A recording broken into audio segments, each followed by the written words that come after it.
For the first time, prosecutors described a possible motive in the American Sniper murder trial. The testimony came from a former sheriff's deputy describing what he heard the suspect say about Navy sniper Chris Kyle and his friend Chad Littlefield. Fox 4's Phil Alvarado has been covering this trial all week. Phil joins us now from Stephenville. Hi, Clarice. Well, a bombshell at the end of testimony today. For the first time, prosecutors indicating a motive.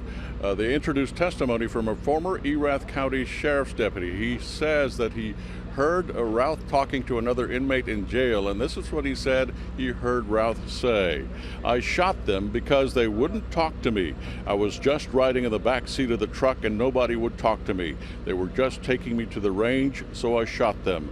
I feel bad about it, but they just wouldn't talk to me. I'm sure they forgive me." Eddie Ray Routh's uncle also testified today. He says after the war in Iraq, Routh was a changed man.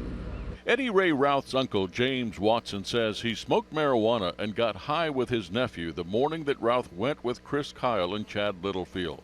Kyle took Routh to the Rough Creek gun range where the state says Routh shot and killed both men.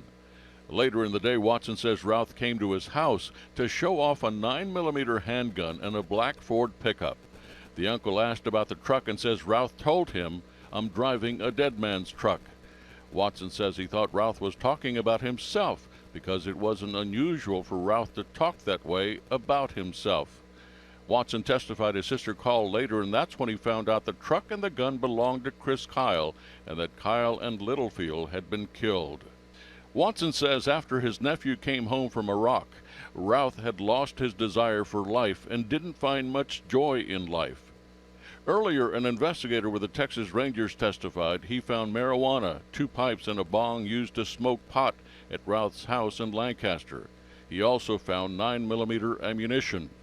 And there was a nearly empty bottle of whiskey on the kitchen table.